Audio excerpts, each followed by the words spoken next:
Di era sekarang, investasi nggak cuma soal cuan. Banyak investor, terutama dari luar negeri, mulai mempertimbangkan dampak lingkungan, sosial, dan tata kelola perusahaan sebelum mereka naruh uangnya ke saham. Nah, pendekatan itu disebut ESG investing. Di video ini, aku akan bahas apa itu ESG investing, gimana ESG diterapkan di pasar modal Indonesia, dan apa dampaknya terhadap strategi manajemen investasi. Yuk kita mulai bahas. Jadi, ESG itu singkatan dari environmental, sosial, dan governance. Dalam dunia investasi, ESG itu jadi faktor tambahan yang dilihat investor selain kinerja keuangannya. Nah, aku akan bahas 3 aspek ini ya teman-teman. Yang pertama, ada environmental. Ini terkait lingkungan, misalnya pengelolaan limbah, penggunaan energi bersih, sampai emisi karbon.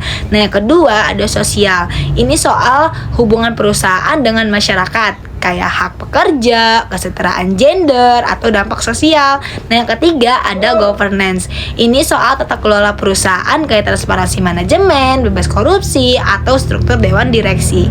Intinya, ESG itu cara investor untuk cari perusahaan yang nggak cuma cuan, tapi juga peduli sama masa depan.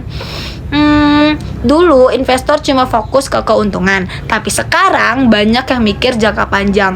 Mereka mikir kalau perusahaan ini ngelanggar hak buruh atau bikin kerusakan lingkungan, nanti bisa kena skandal atau didenda, bahkan bangkrut teman-teman. Nah, karena itu ESG bisa jadi semacam filter untuk menilai resiko dan keuangan. Di Indonesia sendiri ESG udah mulai berkembang, bahkan BI bikin indeks khusus yang namanya IDX ESG Leaders dan juga Sri Kehati Index. Nah, indeks-indeks ini bantu investor ngelihat mana aja emiten yang punya performa ESG yang bagus. Nah, ada beberapa contoh perusahaan Indonesia yang masuk indeks ESG. Misalnya Unilever Indonesia yang punya program pengurangan plastik dan efisiensi energi. Terus juga ada Bank BCA, yaitu digitalisasi dan keuangan inklusif buat UMKM. Terus juga ada Semen Indonesia yang mulai pakai teknologi ramah lingkungan. Nah, perusahaan-perusahaan kayak gini yang biasanya lebih disukai investor asing dan fund manager. Kalau dilihat dari sisi manajemen investasi, ESG itu bisa bantu meminimalkan resiko. Misalnya resiko reputasi karena isu sosial atau lingkungan. Terus juga resiko hukum kalau melanggar aturan lingkungan. Terus juga resiko korporasi, misalnya kasus fraud yang kemarin itu loh guys. Nah, ESG juga bikin investor lebih yakin karena perusahaannya patuh. ESG biasanya lebih transparan, lebih tahan krisis, dan kinerja jangka panjangnya lebih stabil.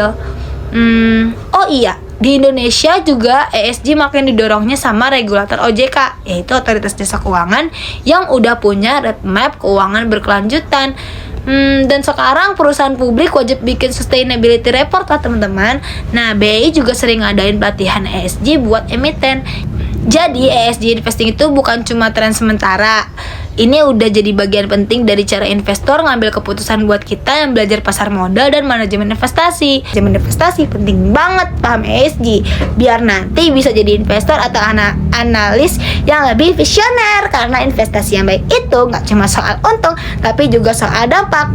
Oke, thank you udah nonton. Semoga bermanfaat ya. Bye-bye. See you next time.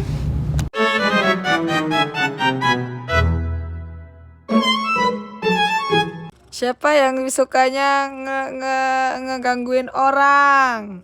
Tunjuk tangan, Simba. Simba. Simba.